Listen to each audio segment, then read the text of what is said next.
corazonar. Miren, insurgencia. Tenemos un corazón. El corazón latino es rebelde, ¿no? ¿O no? ¿Qué les parece eso de la insurgencia del corazón? ¿Contra qué estaría insurgiendo el corazón?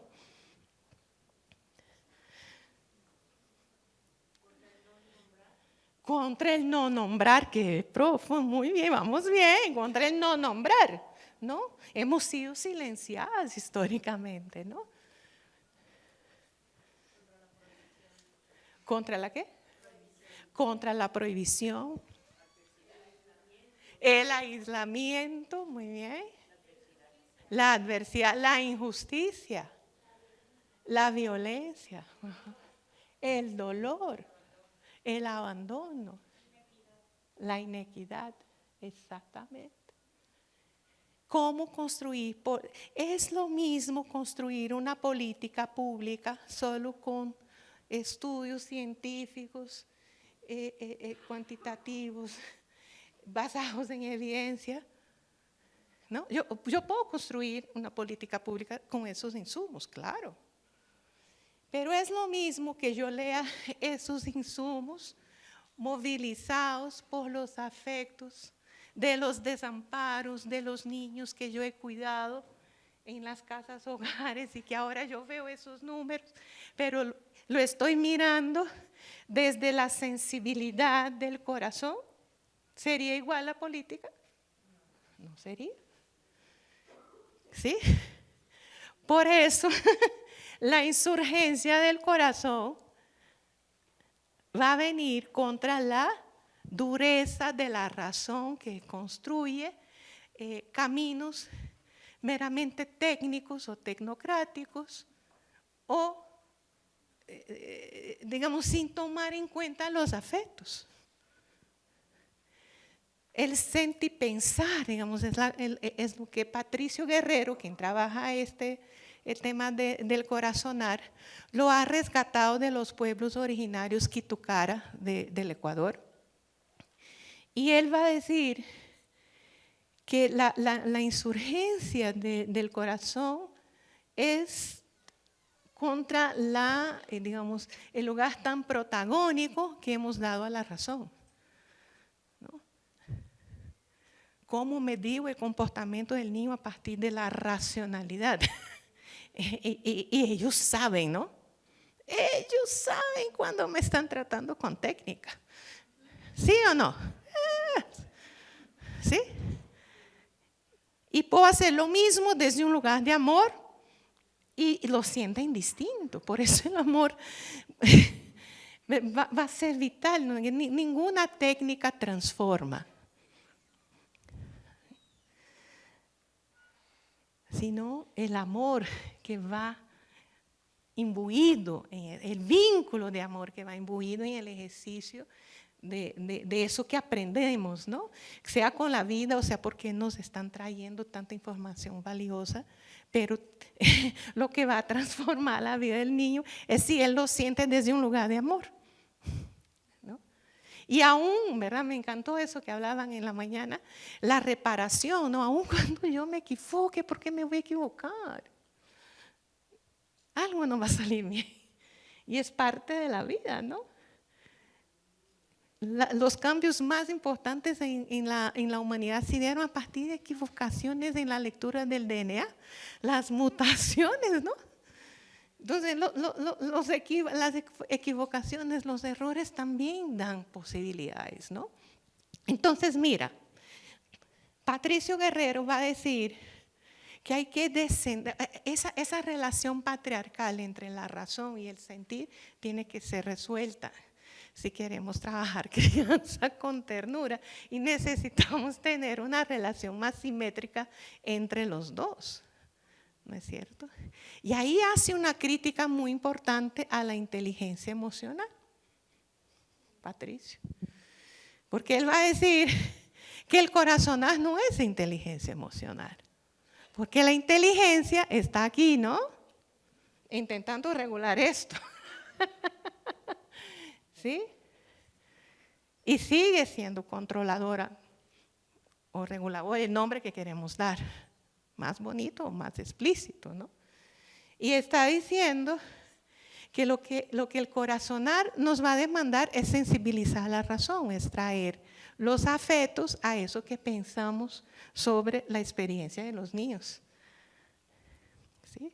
Es el camino distinto. ¿Es posible? ¿Hay cómo conectar de abajo hacia arriba? Sí, es posible. Es más, 75% de la conversación entre cerebro y corazón, ¿de dónde? ¿En qué dirección se da? ¿De arriba para abajo o de abajo hacia arriba? De abajo para arriba. ¿Sí? El niño es más que un cerebro. El cerebro es apenas el sustrato, no es el niño. El niño es Juan, es Luis de nuestro caso. ¿Verdad? Ese es el niño, no es el cerebro. El cerebro es el sustrato. Él es mucho más que lo que su cerebro es capaz de hacer.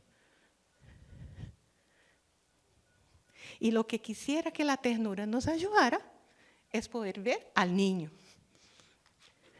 con su relato y conectarme con él y su relato y construir un relato juntos de amor, de ternura, etc. ¿No? Bueno, queda la tarea. Entonces es como andar con esa bicicleta. Es el mejor ejemplo, ¿no? Bueno, por cuestión de tiempo, no sé si entrarme a todo esto, que sería traer la ciencia del corazón, ¿no? Así como hay una ciencia muy desarrollada ¿no? Que hemos dado tanto protagonismo. ¿Por qué será que le hemos dado tanto protagonismo? Pero el niño no existe acá, él existe en todo, en las conexiones con el corazón, con su sistema inmunológico, con su sistema endocrinológico, con su aparato psíquico, con su espíritu, con su alma, y así es de complejo.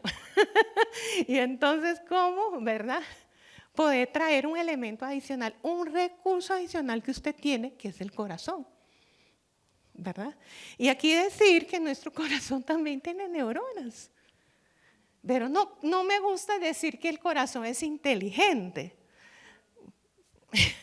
Me gusta decir que el corazón es sabio, porque lo que el corazón sabe es ancestral, no vino de ayer. O sea, nosotros no llegamos hasta acá por nuestro cerebro. ¿Sí? Bueno, el cerebro, y como dijo, ahora no me acuerdo cuál de las, creo que fue Cristina que decía, ¿no? Al contestar una pregunta, uy, todavía ni está terminado, todavía está en proceso de evolución, ¿verdad? Pero nosotros no hubiéramos llegado hasta acá y los videos que Cristina mostraba me encantaron, porque decía, mira, esos bebés monitos, ¿verdad? Han sobrevivido. ¿Pero por qué? ¿Por el cerebro de la mona? ¿Quién le dice que no? O porque ella colocaba hasta leones, ¿no? Dice, elefantes, en fin. ¿Cómo es que el elefante sabe que hay un peligro? Porque el cerebro le dice, lo detecta, ¿no? Lo detecta. Entonces resulta que nuestro corazón es capaz de detectar los signos de peligro y los signos de amorosidad, diría yo, y tomar decisiones. Uy, y uno siempre ha dicho que las decisiones del corazón, ¿qué son? Ay, me dijo, no son las mejores. Uy, pero si nos ha traído hasta aquí. Nos ha traído hasta aquí. ¿Por qué una mamá se lanza a la piscina cuando cae el niño que no sabe nadar? Porque esta le dijo, ¿no?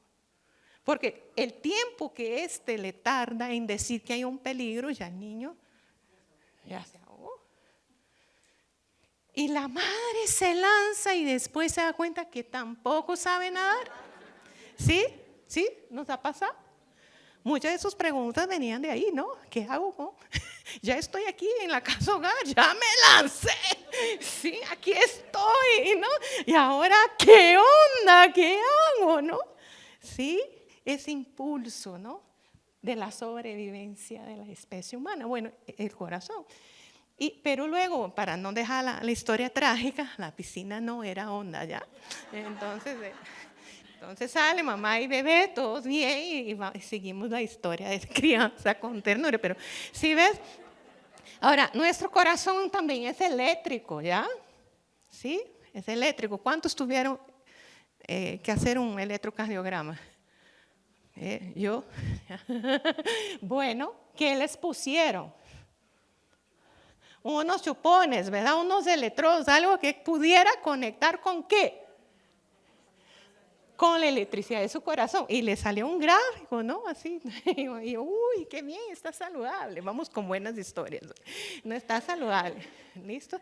Entonces, nuestro corazón es eléctrico y todo que es eléctrico genera un campo magnético. Así es como funcionan nuestros celulares. Y el campo magnético que el corazón va a proyectar tiene la forma, va a tomar una forma específica de acuerdo a lo que está detectando en las emociones internas, externas o entre nosotros. ¿Ya? Entonces va a transmitir información sensible, no racional, sensible. ¿Ya? Vamos a ver un poquito. Por eso me gusta decir que el corazón es espiritual, porque su energía trasciende el cuerpo, 1,5 metros. Entonces, eso que yo llevo en mi corazón está contribuyendo a ese campo que todos estamos nutriendo con los sentires de nuestro corazón. Espero que no estén muy aburridas o aburridos, porque si no, el campo, ¿cómo va a estar? Uy, fatal. No, por eso tengo que estar aquí dinámica para que, bueno, podamos también traer la alegría, ¿no? A ese campo o la curiosidad ¿no? A ese campo y que podamos tener, digamos, un campo energético favorable a esa interacción que estamos llevando y que nos ayude a conectar uno con otros. ¿Ya? Y bueno, el corazón es sensible, ese es el ejemplo de que yo les acabo de decir, que detecta los peligros y que toma decisiones, ¿no? Entonces el corazón aprende, tiene memoria y esta memoria es la intuición, ¿no es cierto? Y lo que uno diría, digamos, la intuición para salvar la vida, para sostenernos vivos. Bueno, voy a saltar esto. Aquí solo para decir, ¿no? Cuando estamos hablando que el corazón tiene un ritmo que no es el mismo que la frecuencia cardíaca, porque eso es el número de latidos por minuto, ¿no es cierto? El ritmo es el tiempo entre cada latido, ¿no? ¿Es igual todo el tiempo? Miren en la grafiquita. No, no es igual todo tiempo, ¿no es cierto? Entonces, milisegundos de diferencia entre un latido y otro. Entonces, cada emoción va a generar un ritmo específico, una variabilidad cardíaca específica. Y recuerde que se transmite 1,5 metros de distancia de mí. Entonces, por más que yo les diga, y mueva mis músculos, y digo, bueno, estoy feliz. Pero si mi corazón está angustiado, ¿qué va a entender el niño? ¿No? La emoción que está siendo transmitida a través del corazón. ¿Sí? Por eso son vitales los sentires. Y vitales los sentires, ¿cuál sería? ¿Legítimos? No, es otra la palabra. Auténticos. Auténticos, no porque me imagino que soy feliz y lo pongo ahí, ¿no? Que hay veces hay técnicas, cosas así, ¿no? Pero auténticos, que emergen de una experiencia real, no manipulada. Porque eso sería cruel, ¿no? Sería cruel. Bueno, entonces vemos esto y aquí tenemos 2 tipos de curva, ¿no? ¿Qué color tiene una? Una es azul y la otra roja. Ahorita mismo, ¿ustedes creen que cómo está mi corazón ahorita? ¿Rojo o azul?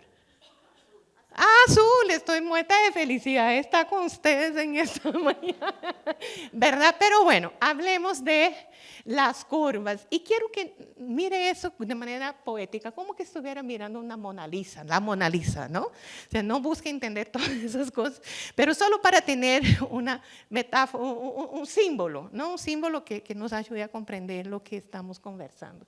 Es decir, cuando sentimos emociones que HeartMath, que es la institución que ya viene trabajando eso 30 años, sentimos emociones que nos dibujan una curva caótica como estas, les vamos a llamar no propias del corazón. Que no me gusta esa nomenclatura porque parecía que no son del corazón, y ahí están. Ya van a ver por qué ellos dicen que no es propia del corazón. Pero sí se siente con el mismo corazón que se sienten las otras, ¿no? El corazón es el mismo, ¿ya? Las otras, como el aprecio, la paciencia, el amor, la alegría, la pasión, la compasión, la solidaridad, van a graficarse de esa manera sinusoidal, ¿no? Cada una va a tener un gráfico específico. Claro, genera un campo magnético específico y no tiene una forma, pero digamos, cuando son esas armoniosas de arriba para abajo, ¿no? Así que expande y contrae, son lo que ellos llaman las emociones propias del corazón. Entonces tenemos dos maneras de ver esas emociones, de graficar esas emociones, ¿verdad? Infelizmente, muchas veces vamos a hacer el ejercicio opuesto, ¿no? Vamos a decir, bueno, si yo estoy aquí en el estado caótico, yo tengo que resolver esto, ¿no? Y lo que Patricio Guerrero va a decir es, ¿cómo lo siento? Pienso eso, ¿sí? No solamente, ¿sí? Entendemos la diferencia, porque hay veces las técnicas van a ir hacia controlar esto, más que a sentir pensar esto, ¿ya? Bueno. Esta voy a saltar, esta sí voy a decir. Más que todo quiero que se enfoquen en esta figura del corazón, ¿no? Entonces les dije, acabamos de ver, que las emociones van a dar un ritmo específico para cada corazón, para cada emoción. ¿Listo? Bueno, vamos a sentir nuestro pulso. Bueno, ¿sí? A sentir el pulso. ¿Sí? Solo para que usted sepa que esa emoción va a llegar ahí también. ¿Sí? ¿Por qué?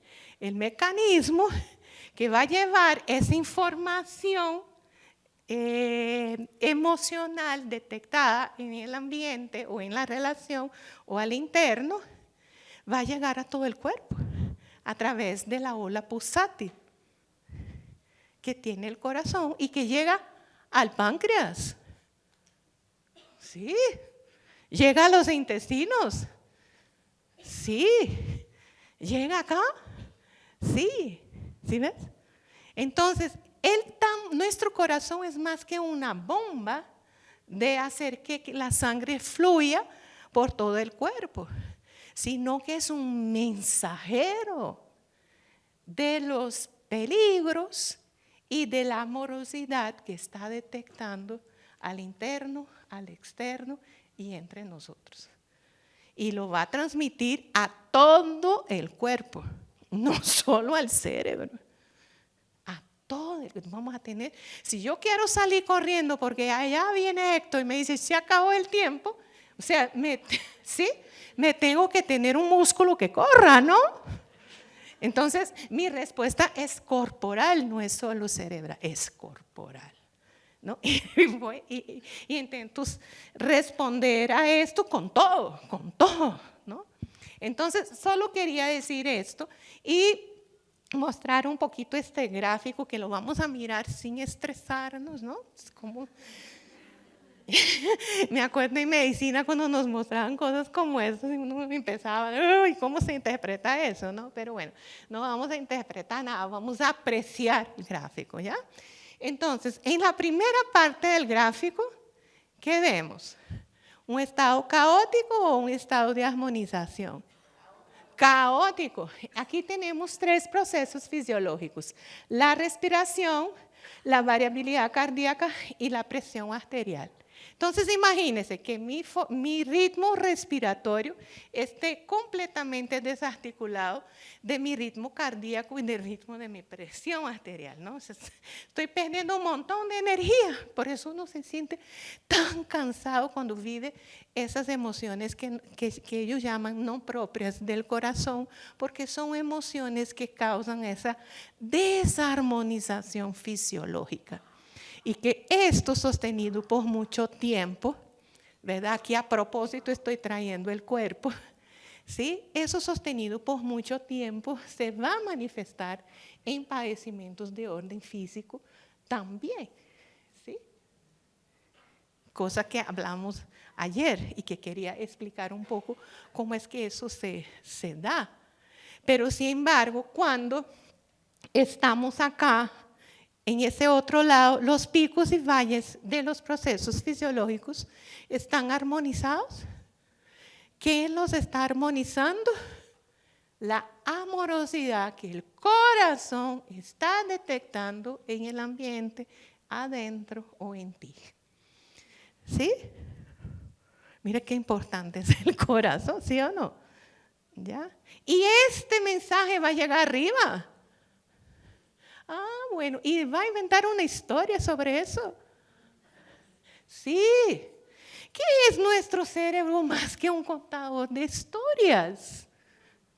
Me va a llegar y voy a tener que dar un sentido a esa experiencia y voy a decir, mira, tal cosa, soy digna de amor.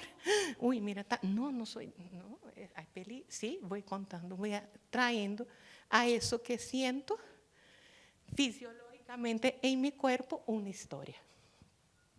Y con eso trabajamos en Bálsamo de Ternura. Ahora miren qué tramposo este gráfico. ¿Será tan fácil pasar de aquí para allá? ¿Qué se necesitaría?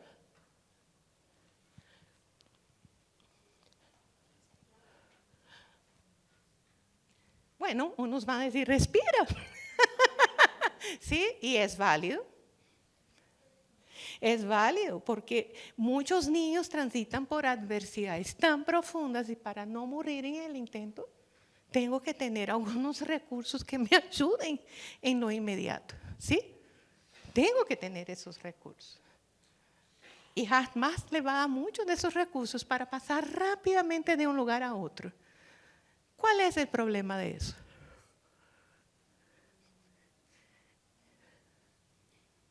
¿El mundo cambió? ¿Las injusticias que te generan esas cambió? No. Ahí es donde tenemos que tener el cuidado. ¿El colectivo cambió? No, porque soy yo que estoy respirando. Sí, es solo un ejemplo, ¿no? Sí, entonces el cuidado es que no es tan así. Sí podemos tener las técnicas, pero si no cambiamos y no sanamos las estructuras, las injusticias, ¿qué va a pasar con la siguiente generación? Lo mismo. Y todos vamos a estar respirando. ¿Sí? Entonces uno respira, uno desarrolla todas esas técnicas, no en sí mismas o solo para mí. ¿Verdad? El corazonar no era un recurso ancestral para resolver en sí mismo, ¿no? O como la corregulación tenga un fin en sí misma, no. ¿Cuál es el fin? ¿Por qué estamos aquí? ¿Para estar todos corregulados y felices y alienados del sufrimiento ajeno o para transformar ese sufrimiento y construir una vida bonita para todos? Una vida marcada por la solidaridad, por la justicia, por el buen vivir, ¿no? ¿Sí? Entonces, sí, esas energías que vamos a acumular acá cuando estamos sintiendo esas emociones es para transformar el mundo, ¿no? Por las siguientes generaciones. Y bueno, eso es solo para ilustrar, voy a saltar y vamos a entrar a Bálsamo para terminar. Son poquitos los detalles, porque ahora ya comprendieron Bálsamo, ya saben todo cómo funciona Bálsamo. Trabajamos con el corazonar, traemos el recurso del corazón y traemos también nuestras historias de vida, ¿no? Los ecos de nuestra niñez y cómo eso funciona, ¿no?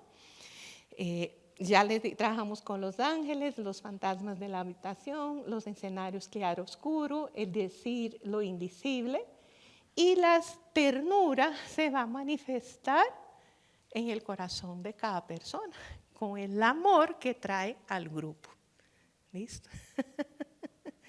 Crear un espacio de seguridad afectiva, crear un espacio marcado por emociones propias del corazón para estar un poco más armonizados los procesos fisiológicos, porque además algo que no les dije es que cuando nuestro corazón está en ese estado de armonización con los procesos fisiológicos, yo tengo acceso a todo lo que está acá arriba. Cuando no está aquí es muy difícil movilizar lo que está acá para mi vida, ¿no? Y luego,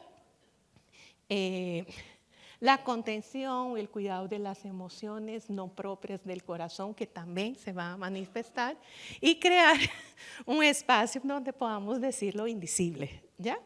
Y bueno, tenemos 4 momentos. El primero es de conectar, ¿no? Conectar con mi historia de niñez. Y hay todo un proceso para llegar aquí, ya le muestro, digamos, uno de los trabajos, pero se llega ahí con un proceso que no tengo tiempo de escribir, pero aquí trabajamos montañas y valles, ¿no? De nuestra niñez, no en el sentido cronológico, sino que la persona pueda en los valles que son fértiles, ¿sí? Ahí es donde florece el maíz, ¿no? En los valles. Bueno, ahí donde ha habido mucha ternura, colocar algunos signos. Ustedes ven que no hay palabras en esos valles, algunos símbolos que representen esas experiencias de ternura que yo las quiera nombrar, de mi infancia, de mi niñez o de mi adolescencia. En los topes, ¿verdad? En las montañas donde me falta el aire, donde me cuesta, ¿no? Ahí vamos a poner símbolos, signos de esas experiencias a veces que queramos nombrar, las que yo elija representar. Y entre las montañas y valles, el contexto. Bueno, esta vida se dio en un contexto, esta experiencia se dio en un contexto, por ejemplo, de dictadura militar, o se dio en un contexto de migración, no es lo mismo, ¿sí? O se dio en un contexto de mucha solidaridad y se sostuvo no solo para mí, sino que para muchos. Entonces uno va plasmando esto en grupos, ¿no? Todos están trabajando en grupos, son diferentes, generalmente tenemos 20, 25 personas, amamos grupos de 4 o 3 personas y luego les tomamos un tiempo para conectar con esto que está delante de mí, que se llama una metáfora simbolizante, ¿no? Que me ayuda a contener la experiencia. Y luego no se comparte las montañas y valles ni el contexto, sino que les damos un tiempo para que ellos puedan discernir una lección de vida de esto que fue mi niñez. Y las van a escribir. Eso es muy importante que las escriban, ¿sí? Porque se organiza un poco más emocionalmente también y se vuelve más concreto. Y luego la invitación es que cada uno lea su lección de vida. Cada uno va a compartir. Entonces yo voy con las lecciones de vida de las 25 personas. Este es el libro de este grupo, ¿no? De cómo es que de toda esa sabiduría del grupo. Y luego la invitación, ¿cuál es? Ponga esa sabiduría en práctica en el cuidado con las niñas y los niños. Y cuando nos volvamos a encontrar, nos comentas cómo te fue con esa lección de vida. Y se inicia el siguiente encuentro con eso. Bueno, tenemos 3 talleres de conectar. Este es otro que se trabaja con las siluetas, ¿no? Nuestra historia tiene un libro, ¿no? El cuerpo está narrada ahí y la proyectamos, esa historia también, mire, siempre con dibujos, no con palabras. y podemos volver a apreciar conectarnos con nuestra historia de niñez otra vez, ¿no? Bueno, y extraer de ahí también sabiduría. Luego quisiera traer, porque creo que esto es muy diferencial de Bálsamo de Ternura, porque trae el contexto, no como las experiencias adversas que no te pregunta el contexto, ¿en qué contexto lo vivió? No, y nosotros no vivimos experiencias descontextualizadas. Los latinoamericanos hemos traído el contexto como categoría. Entonces tenemos que colocar siempre nuestras experiencias en contexto. Y entonces se hace también un trabajo para reconocer el impacto que también tuvo el contexto en mi vida y cómo de ahí también puedo extraer sabiduría. ¿Sí? Ojo que estoy diciendo sabiduría, porque deriva de la vida de este grupo, ¿no? De las experiencias vividas. Entonces va a decir, por ejemplo, ese grupo, bueno, hay todo un ejercicio para llegar aquí, y va a decir, nuestra historia de niñez fue marcada por una cultura patriarcal y un gobierno dictador, donde la presencia de Dios y su creación fueron nuestro soporte, y que nos permite promover hoy, ¿no?, redes de apoyo buscando la restauración. Entonces, el contexto es también un insumo, ¿no? Y cuando puedo elaborar sobre el contexto de mis experiencias y ubicarlas en ese contexto, y ahí sale otra sabiduría adicional para las prácticas de cuidado. Luego entramos pues en un ejercicio también de resignificación de nuestras experiencias. No quiere decir inventar una historia nueva, sino que de esa historia proyectada, ¿qué sentido nuevo yo puedo construir de ella, ¿no? Y entonces, bueno, ese es un ejercicio que se trabaja con un celular, mirando mi rostro y poniendo todos los dibujitos de las marquitas que tengo en mi rostro, de mis líneas de expresión que cuentan mi historia. Mi historia está aquí plasmada. Y luego conectarlas, ¿verdad? Y dar un sentido a eso. Entonces, por ejemplo, este es un psicólogo que estaba con nosotros trabajando en Perú y él dice, bueno, soy un guerrero hoy, ¿no? Transformo mis líneas de expresión en un ángel, ¿sí? Entonces mira cómo va resignificando a nivel de la identidad. Cómo remirar mi historia me ayuda a transformarme de un guerrero en un ángel, como parece cualquier cosa, ¿no? ¿Sí? Y ahí los diferentes ejercicios. Y luego está el trascender, es decir, todo esto que mi historia, que mi relato me ha enseñado y esos nuevos sentidos que yo les he atribuido, ahora los pongo al servicio del cuidado de los niños y las niñas. Entonces se pregunta a los participantes, a ver, ¿qué ternura ustedes quieren que trascienda a la siguiente generación? ¿Qué dirían ustedes? ¿Qué ternura? ¿Qué quisieran ver en la siguiente generación? ¿La qué? La validación emocional. ¿Qué más? El respeto, la justicia, la empatía, ¿sí? La seguridad. Listo. Esta es la ternura que yo quiero ver plasmada en la siguiente generación. Listo. Yo quiero que sea empatía. Entonces, ¿qué tuviera que hacer para que eso ocurriera de manera cotidiana en la vida de los niños? ¿Qué pudiéramos hacer? Le preguntamos a los participantes, ¿usted qué haría? ¿Verdad? ¿Usted qué dijo que quería que la empatía pasara de generación en generación? ¿O la justicia? ¿Qué experiencias usted generaría en la vida de esos niños para que ellos se encontraran con la empatía? Y ahí pedimos que sean bien concretos. ¿Sí? Cuanto más concreto para que el niño y la niña también entiendan, porque el ejercicio va para la casa, ¿no? Ve que es un cartel bien grande, la ternura que trasciende, ella va a completar y está colocando una figurita de prácticas que ella considera le va a ayudar a crear esa experiencia en la vida cotidiana del niño y que tiene la posibilidad de reproducir con sus propios recursos, ¿sí?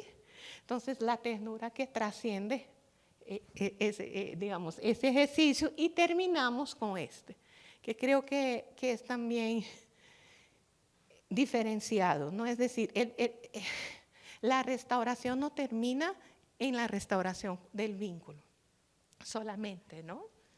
Conmigo mismo, con el niño. Es decir, ¿cómo llevamos esta ternura para que trascienda también en la comunidad, ¿no? Los niños y las niñas de la comunidad. Entonces, organizamos los participantes no en función de sus profesiones, ni de las capacidades técnicas que tienen, sino que se organizan por vocaciones. Hemos encontrado que la vocación y la profesión no siempre van de la mano. Muchos se han profesionalizado en cosas que les dan dinero, pero que no le traen nadita de realización existencial. Entonces, organizamos por vocaciones, ¿no? Cada color tenía una vocación diferente y los participantes se unen alrededor de esas vocaciones y proponen una actividad para hacer, o un proyecto o una actividad con los niños y las niñas de la comunidad. No con los niños de la familia, ya estamos haciendo la ternura trascendiente en la familia, pero tenemos que llegar al social. Tenemos que reconocer que eso que yo sano no es solo para mí, sino que es por amor a toda una comunidad. Y entonces van y implementan sus talleres o implementan las actividades o los proyectos, luego regresan y quieren seguir haciendo, ¿no? Quieren seguir llevando ternura a su comunidad. Y eso, digamos, es bálsamo de la ternura, ¿no? Mire cómo empezamos trabajando con algo tan nuestro, nuestros ángeles, nuestros fantasmas, el contexto en el cual estos emergieron, pero terminamos buscando una reconciliación y una solidaridad muy concreta con los niños, no solo mi niño interior, no solo el niño de mi familia, pero también los niños y las niñas de la comunidad, ¿no? Entonces esto, bueno, ahí está uno de los proyectos. Y terminamos siempre ese proceso claro, con gratitud por lo vivido, ¿no? Por encontrar personas que están transitando también en ese camino de restauración junto con nosotros, por el amparo recibido por los niños y las niñas que nos acompañaron en ese ejercicio de restauración, con la vida, con Dios, con lo que sea representativo y significativo para ellos y ellas en su proceso de restauración. Y bueno, ese es Bálsamo de la Ternura, y con esto cierro. Me he pasado un montón, me disculpo. Gracias por escucharme.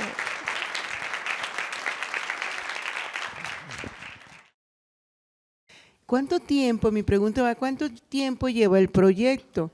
No los 12 años que llevas haciéndolo, sino en una comunidad, y si quisiera establecer cada una de estas etapas que has explicado, y con cada grupo, ¿cuánto tiempo se lleva para...? Sí, gracias por tu pregunta, porque realmente es un proceso, ¿no?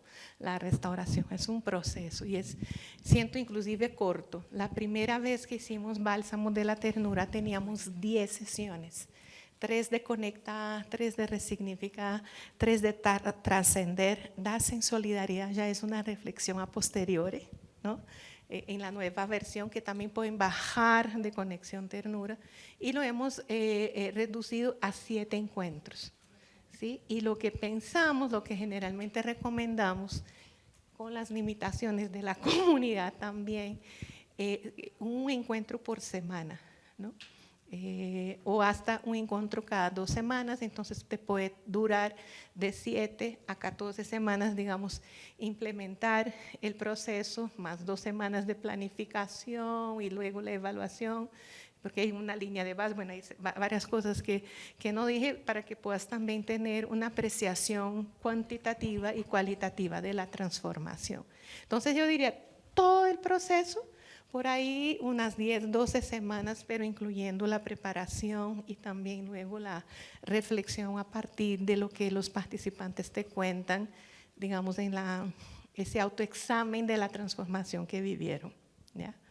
Y te diré que hemos implementado, por ejemplo, bálsamo de ternura en maternidades con los internos, las enfermeras, los médicos, los personal paramédico, y a veces hace un poquito más corto, otros hacen más, con más tiempo, dependiendo también de las condiciones para poder realizarlo, ¿no? Entonces, se da esa libertad también para que se pueda planificar bajo las condiciones que tenemos, ¿no? Para poder vivirlo.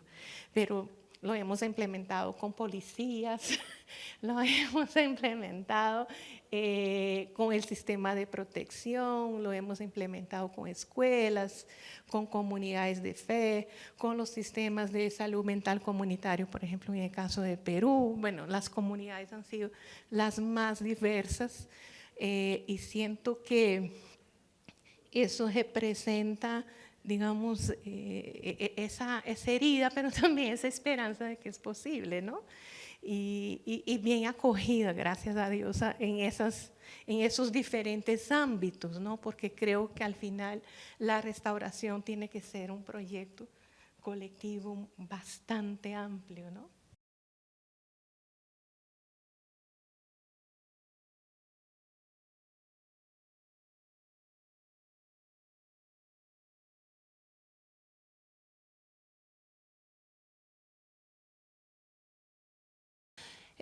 Creo que, bueno, todavía no lo he terminado de estructurar, creo que en realidad son 2 preguntas. Ya, creo. vamos a ver. Y se me hizo muy interesante el proceso también de laboratorio que tuvieron, considerando comunidades que de pronto no necesariamente tienen el mismo contexto de las ciudades, ¿no? Y lo podemos vivir también aquí en México, no es igual la pobreza en una comunidad indígena que la pobreza que se vive en el Estado de México. Entonces, ¿cuáles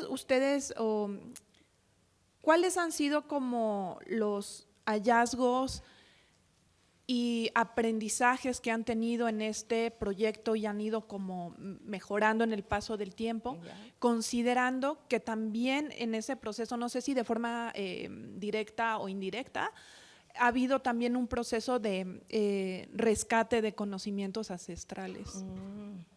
Esa es la primera pregunta, yo creo. Y la segunda es si con el pasar del tiempo han identificado como algunos patrones que ha llevado a identificar. Por ejemplo, uno que yo identificaba era el corazonar, ¿no? Eso es como forma parte de un patrón que nos une como cultura latinoamericana. Y entonces, ¿han identificado algún otro? Gracias. Ah, bueno, qué lindas preguntas, ¿no? Mira, te comento que más o menos 5 años después de implementar la primera versión de Bálsamo de Ternura, sí hicimos un alto. Y dijimos, bueno, tenemos que cambiar, aprender de esa experiencia y realizar algunos cambios, ¿no? Y te comento algunos de ellos. Uno fue agregar el tema de darse en solidaridad, porque uno terminaba en la familia, ¿no? Llegaba hasta la ternura que trasciende, pero ¿trasciende a dónde? Solo hasta la familia. Y vemos que eso no es suficiente, necesitamos trascender a lo comunitario, a lo social y también a lo político. Entonces agregamos esto. Lo otro es que trabajábamos con las experiencias adversas, las experiencias de ternura, con alguno de los cuestionarios de las autoras que te he citado, y luego transformamos esto en un cuestionario de ternura con estos hallazgos que fuimos encontrando de la ternura latinoamericana, ¿no es cierto? Ahora lo que hacemos es, al final, siempre entregamos en un papelito bien bonito, un encuentro de ternura con una actividad muy sencilla que no les tome mucho tiempo a los papás hacer, pero que lleven la experiencia vivida en el taller a un encuentro genuino con los niños y que así se fortalezca el vínculo y que cuando empiecen el siguiente taller se comienza contando y trayendo los dibujos de los niños, que generalmente es una actividad que termina siendo plasmada en algo, y cada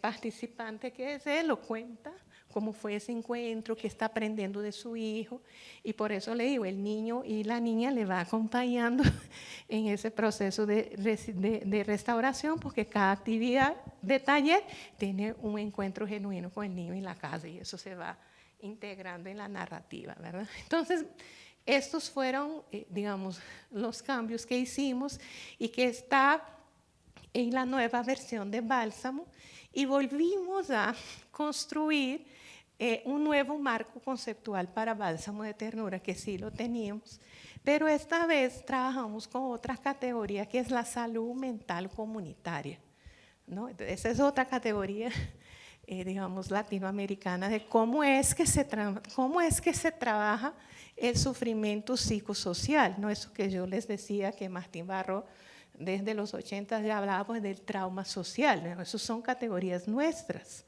¿verdad? El trauma histórico, digamos, colocar eso en el sentido histórico, y no solamente, digamos, la racionalización de esos procesos, pero es sentir pensar, y por eso traíamos, digamos, esos otros elementos del corazonar, o la otra manera de decir es sentir pensar, ¿no? Y otros procesos que derivaron de esto es que al encontrarnos con los pueblos originarios, sobre todo, y pueblos afrolatinos, veíamos qué importante es, digamos, la naturaleza, la madre tierra, o la Pachamama, o mucha contención va a venir de ahí. Y entonces dijimos, bueno, es importante trabajar ese vínculo no solamente entre personas, pero con el contexto más amplio, con la naturaleza, ¿no? Y estamos lanzando, justo creo que el 15 vamos a empezar con eso, que es ecoternura, es decir, cómo traer esta restauración también a esa relación con la madre tierra, ¿no? Con sus estrellas, con sus ríos, con sus peces, con sus aves, con toda la creación, ¿no? Realmente. Entonces, no sé si por ahí ¿cómo vamos? Yo sí creo, y esto conversaba, que aquí hay un grupo de hombres y mujeres con tanta experiencia, con tanta sabiduría, con tanto contenido, que de aquí tiene que nacer una epistemología mexicana del cuidado, ¿no? Y tienen con qué, ¿no es cierto? Tienen con qué, porque la experiencia, la manera como ustedes expresan el trabajo que hacen, la profundidad de sus reflexiones, los contenidos que han compartido mis colegas, ¿verdad? Hay con qué, ¿no? Hay con qué. Y construir un legado epistemológico también para las generaciones emergentes, ¿no? Con estas niñas, con estos niños que les están ayudando a construir esas comprensiones de cómo es que se cuida en un contexto tan complejo como lo que están viviendo, ¿no? Entonces creo que un reto que me gustaría dejar encargado, ¿verdad? Es eso de construir. Está anotado, ¿no? ¿Verdad? Porque los niños y niñas mexicanos necesitan sus saberes, necesitan los saberes de los niños de México también, y que puedan, ahí están las compañeras de Costa Rica, ¿no? Y de otros países, etcétera, y poder... Es decir, que también estamos construyendo nosotras mujeres cuidadoras en términos de conocimiento para el cuidado, en esas circunstancias, ¿verdad?, tan complejas. Sí. Les animo a leer esa producción que viene de su experiencia, ¿no? Ana, muchísimas gracias. Gracias a usted. Nos dejas una gran responsabilidad, pero creo que con el corazón y con los conocimientos de todos los que estamos aquí y las 810 casas más que hay, porque hay 850 casas hogares en la República Mexicana. Creo que tenemos este compromiso por y para las niñas y los niños. Y yo estoy segura que si hoy tuviéramos aquí una luz ultravioleta o polvos o polvitos, se vería nuestro campo magnético, nuestro corazón unido, sí, y queriendo crear muchas cosas juntos. Y creo que también tenemos que descentrarnos, no sé si así se dice, de nosotros mismos para que irrumpa en nuestra vida y en nuestro corazón la ternura. Gracias por enseñarnos esto y ahora sí a trabajar en el día a día. Muchas gracias. Una pequeña muestra ecuatoriana.